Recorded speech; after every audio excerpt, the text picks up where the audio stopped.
Abogado si Angela, pero nung makasuhan si Daniel sa pagnanakaw ng gamot para sa pamangkin niyang may leukemia, puso ba ang paiiralin o batas?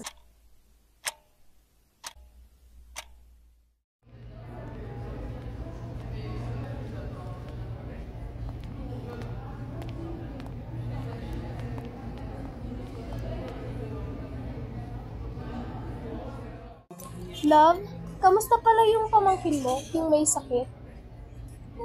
Hindi pa rin siya okay. Lumalala pa nga eh. Sabi ng doktor, kailangan daw operahan sa lalong madaling panahon. Ha? Grabe, saan kayo niyan kukuha ng pambayad? Yun nga ang problema eh. Wala kaming sapat. Pinipilit kong mag-overtime sa trabaho. Pero kulang pa rin. Kaya iniisip ko, baka tanggapin ko na rin yung na ayokong hawakan. Yung illegal na land grabbing case? Oo.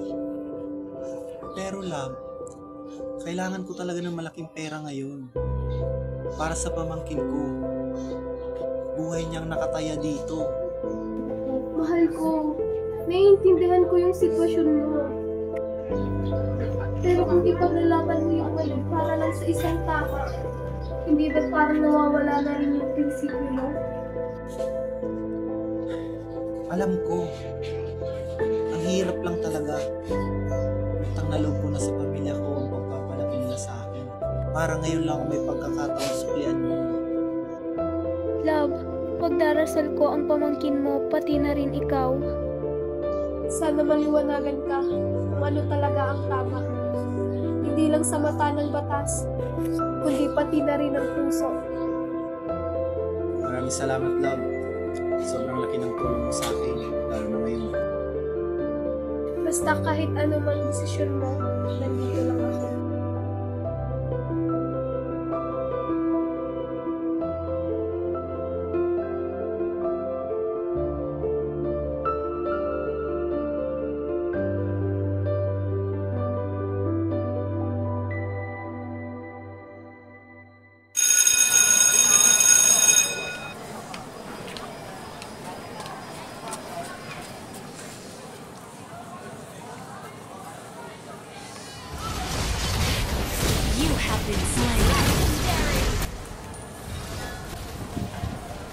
Uy, Carlo! Lawrence! Oo! Carlo, may assignment ka? Siyempre meron. Wow ha? Sa unang pagkakataon, may assignment ka? Siyempre ako na to eh. Nagpaturo ako sa boyfriend ng ate ko. Akin na nga, pagaya ko. Ako rin. Baka mapalibre kami ng milk tea. Libre agad. Hindi pa nga tapos yung project natin eh. Speaking of project, nag-notice na ba? Oo daw eh. Mamaya ibibigay ni Papa. Sana group tayo dito para chilla. Ayos ang gawin si Prof eh. Tara na, date na tayo. Tara.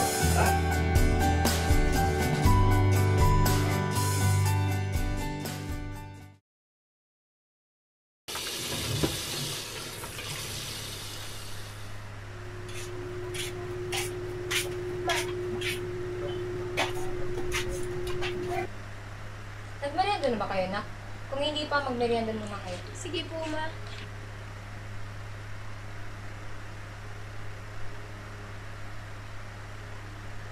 Since pala kayo galing kahapon, nak? Kumain lang kami sa labas, kasama ko po siya. Kumusta naman yung pamangkin niya? Hindi pa po magaling eh. Kailangan pa ng agarang gamutan. Alam mo, ayoko talaga sa lalaking yan. Pa naman, ang tagal na namin, hindi mo pa rin siya matanggap. Basta, kahit matagal na kayo, ayoko pa rin. Iba ang kutob ko sa kanya. Pa, kilala ko siya. Mabait siya. Kung kikilalanin mo lang sana eh. Basta, ayoko. Oo nga naman pa. Mabait naman siya eh. Tinulungan niya nga ako sa assignment ko.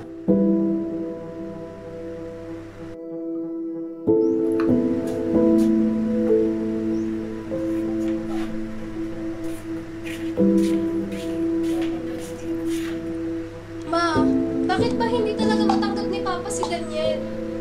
Anak, hayaan mo na ang papa mo. Ganyan lang talaga siya sa una. Eh kasi naman po, hindi niya pa naman talaga kilala. Sana, bigyan niya kahit konting chance.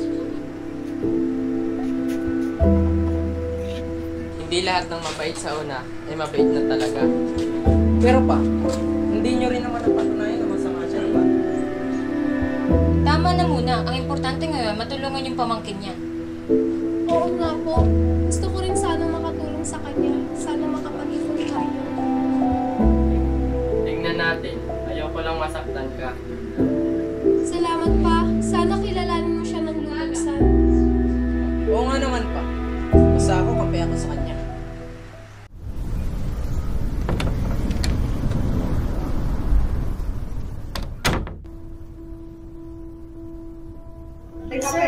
Kailangan na maagapan ang lagay ng pamangkin mo.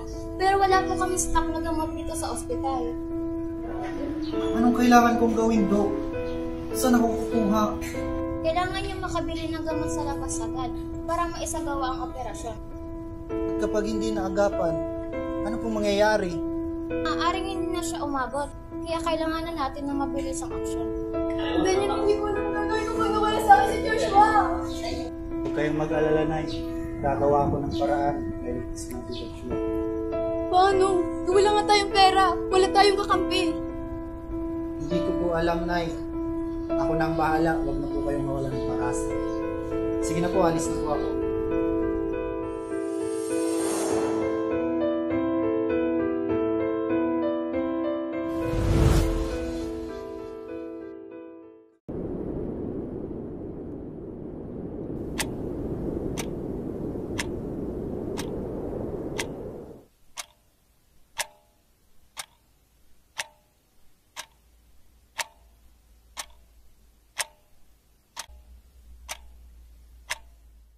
Diyos ko, patawarin niyo po ako sa aking gagawin. Wala na po akong ibang maisip na paraan. Iligtas niyo po ang pamangkin ko.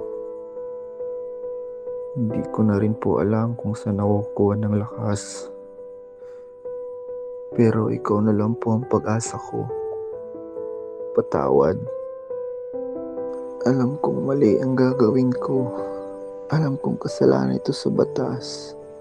Pero Diyos ko, kasalanan din bang magmahal? Kasalanan bang iligtas ang isang inosenteng bata na unti-unting nawawala sa mundong to? Wala pong ibang gustong tumulong. Wala kaming pera. Ayokong dumating ang araw na mapanood ko siyang mawala. Wala akong ginagawa.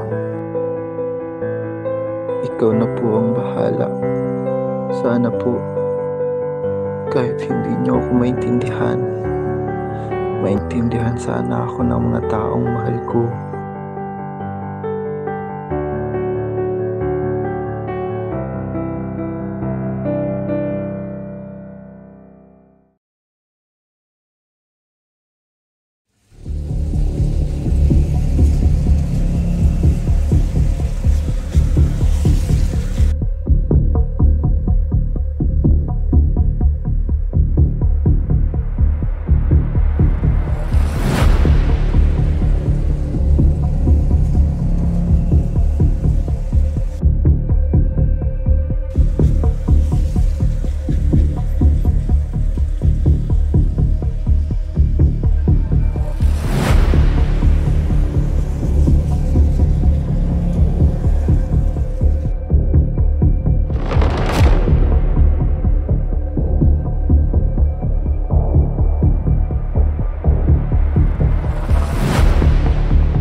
Nagawa ko na.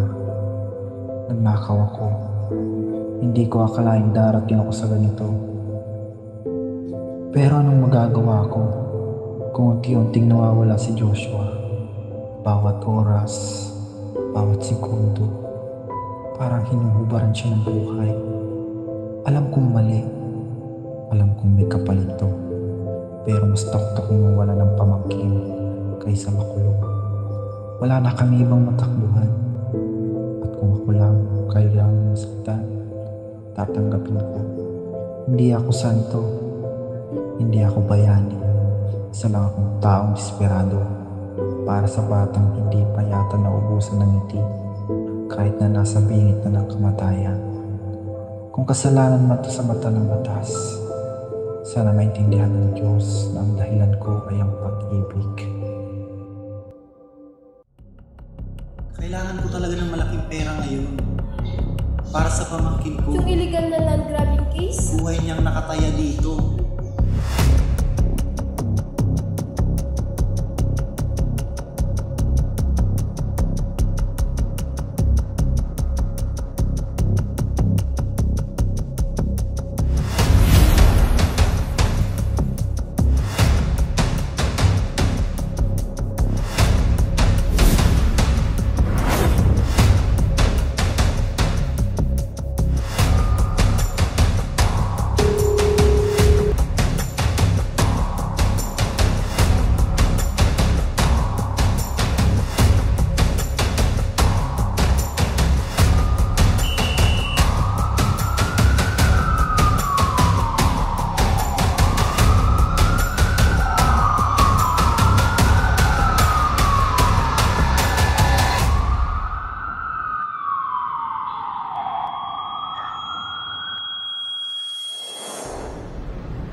Bakit mo yung ginawa? Nagawa ko lang po yun dahil kailangan ng pamangkin ko ng pera. Pero alam mo ba na labag yun sa batas? Opo, yun na lang po kasing naisip kong paraan para mailigtas ang pamangkin ko. Sir, pasok na yan.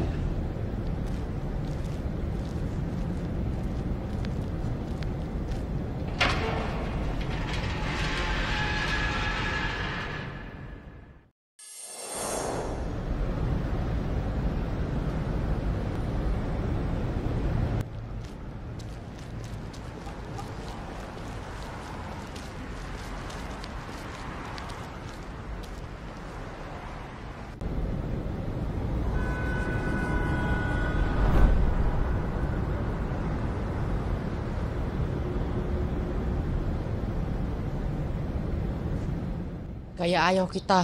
Para saan ako? Ganyan ka. Gumagawa ng mali. Hindi ko po yung ginusto. Nagawa ko lang yun dahil sa pamangkin ko nagingalo. Kahit may mabigat kang dahilan, mali pa rin yung ginawa mo. Kung kayo po ang nasa sitwasyon ko, maintindihan yung ginawa ko. Hindi dahil mabuti ang gusto mo, tama na agad ang ginawa mo. Kung may parusa po sa ginawa ko, tatanggapin ko. Mailigtas ko lang pamangkin ko.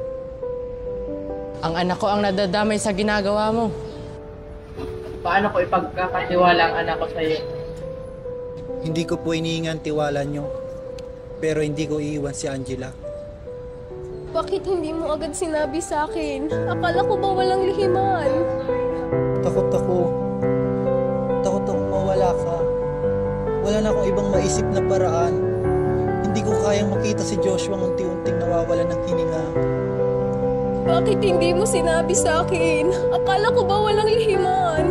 Saan ang pinagkatiwalaan mo ako? Pinili ko ang buhay ng pamangkin ko kaysa sarili kong kalayaan. Kung ang kabayaran ay ako, handa akong panagutan niyo.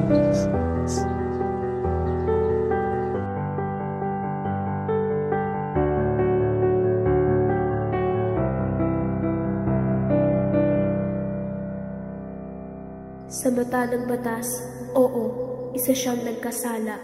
Pero sa mata ng pagkatao, isa siyang bayani.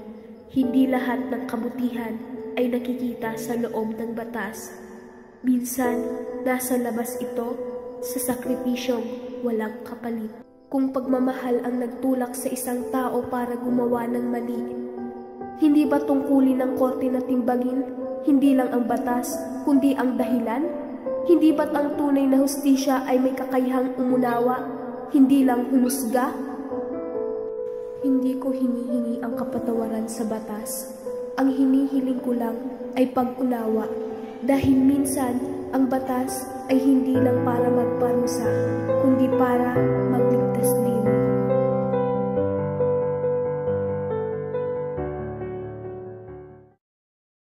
Buhay, kailangan ipaglaban ang tama kahit masakit. pero hindi dapat kailanman magkalaban ang batas at ang pag-ibig.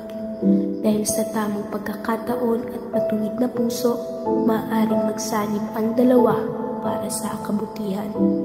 At hindi lahat ng lumalabag sa batas ay masama. Minsan, sila'y mga taong pinilit ng pangyayari.